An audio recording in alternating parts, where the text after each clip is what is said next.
So now I'm showing you guys some cosmetic changes that happened here. Check this out. Looks like trains that want to get onto the Beltline will now be reduced to a medium aspect. So they took down they also took down the massive cantilever at 79th Street.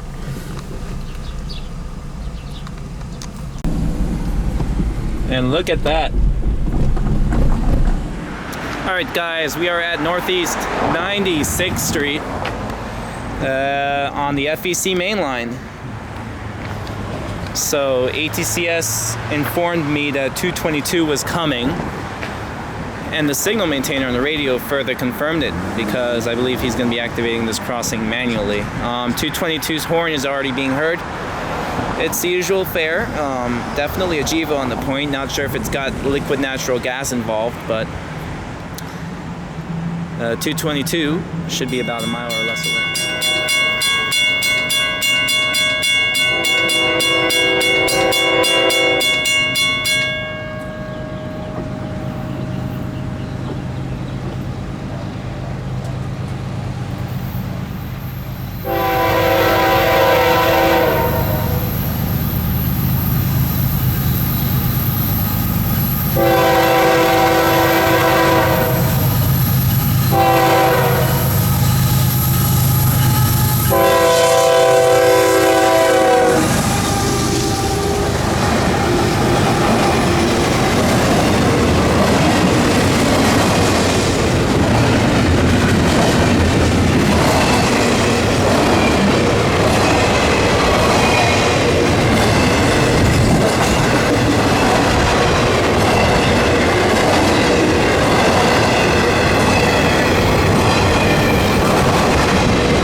This guy just cussed out this woman. He just spit at her too. This isn't gonna end well. Get him! Get him! Alright guys, so we just caught 222 at Miami Shores. Pretty good train, long intermodal. I'm pleasantly surprised, but that kind of explains why they reinstated 292. Right now, I'm on my way to Iris Interlocking to check out the new track work being done.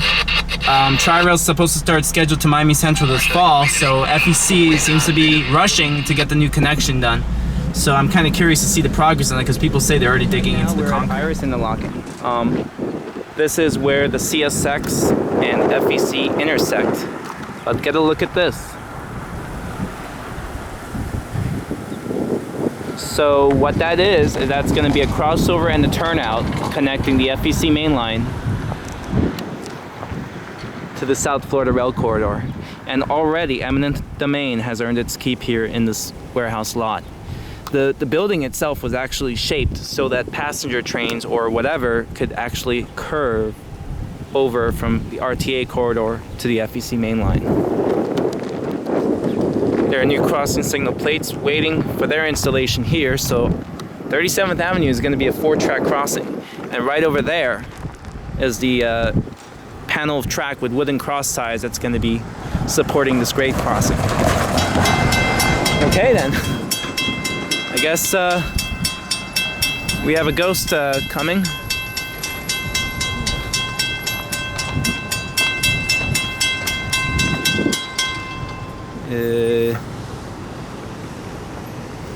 Okay then.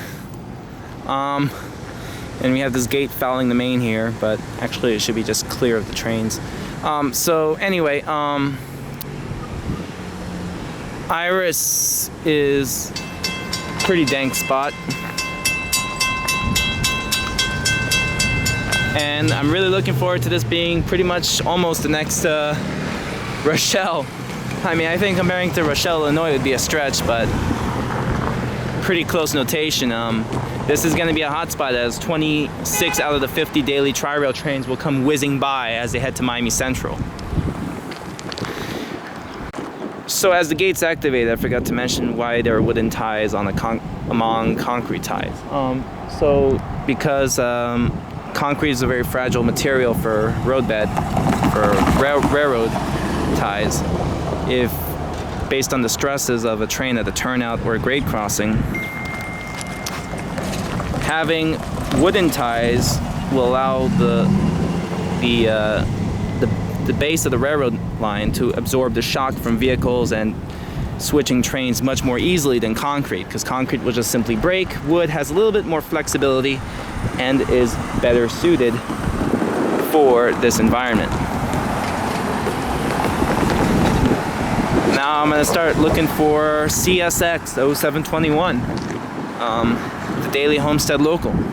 Should be here soon. My friends, is 71st Street. It's an interlocking on the CSX line that merges the East Rail track to the main line. And over in East Rail, right now is sitting a second shift yard job. I believe it is Y220, waiting to work either East Rail or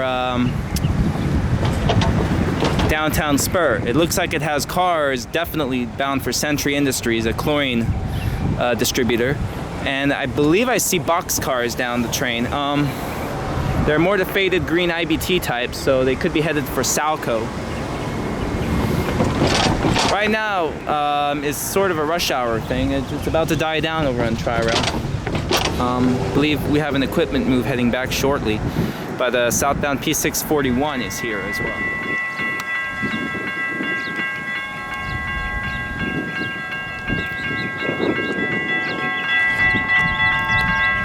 So this is the rustic Florida scene that has been gone all winter. Late evening storms brewing here and in the Everglades, and Tri-Rail rushing south in very moist, sticky air.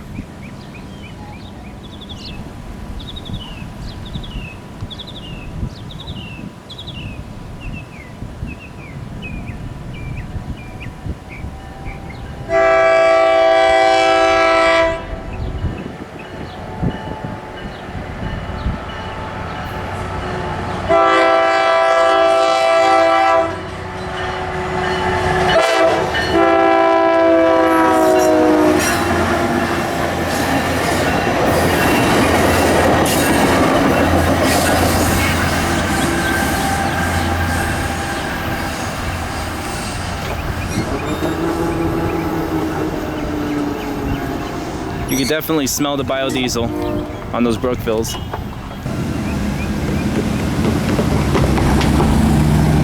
Guys, so we have an update 0721 of the first, which I believe has Yvonne at the throttle, is very close to Miami Canal. She said 6 minutes, so that'll put it about a mile out if they're still restricted to 10 miles an hour.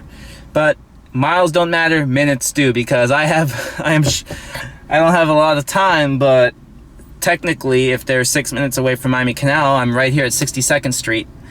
She should take no more than about 15 minutes to get here.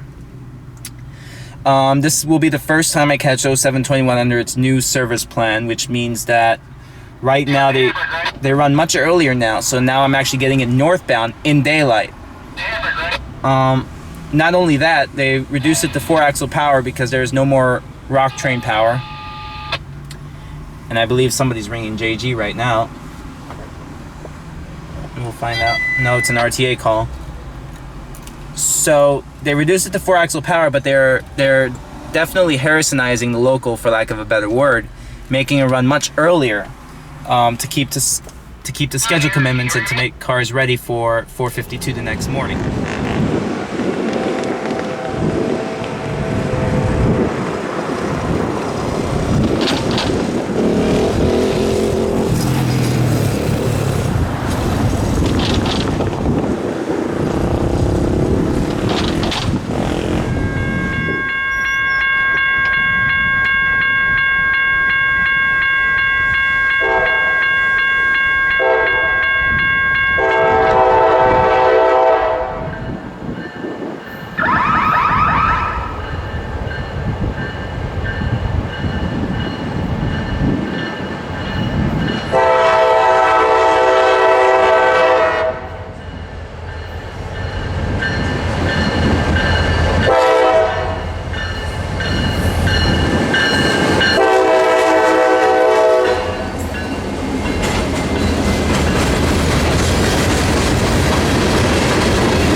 With the new service plan, the cars will be put on the head end of Q45202.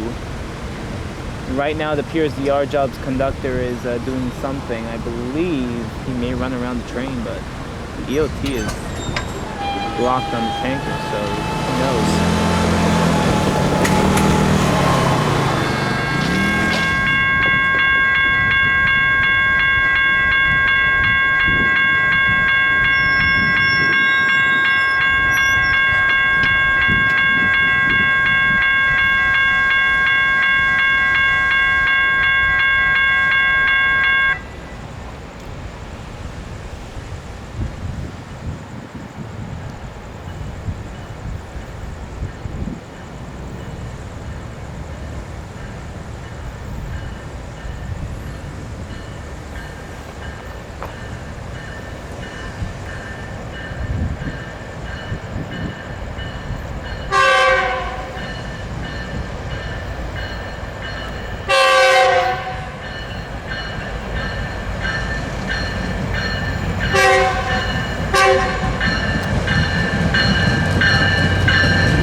Yeah, right now they're repositioning the EOT. God.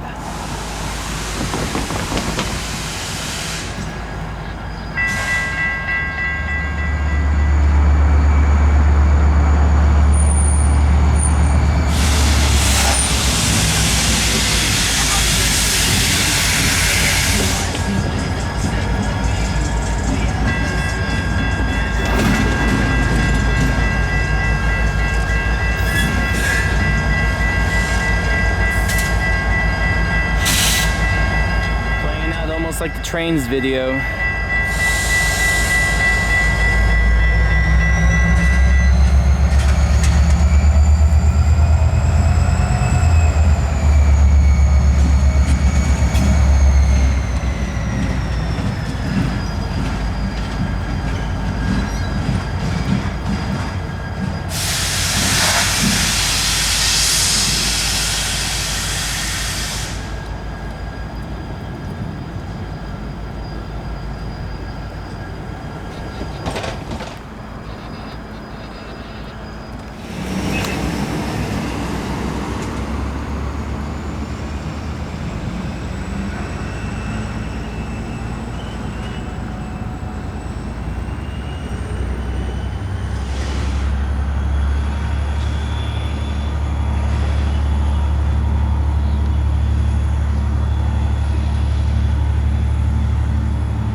Train. Okay, down. Carry 5 now, clear crossing 14216. No,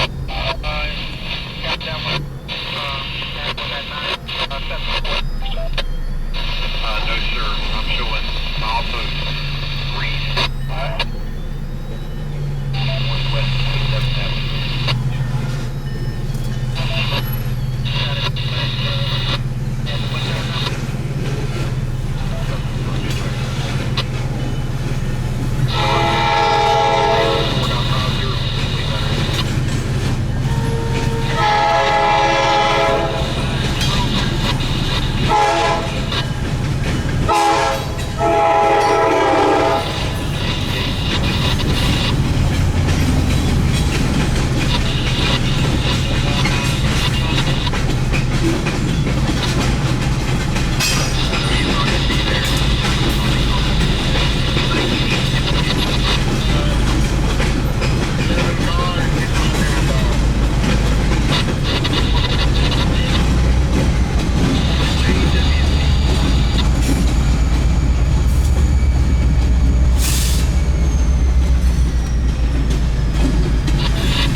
And that will be a wrap because they are actually going to be switching East Rail now.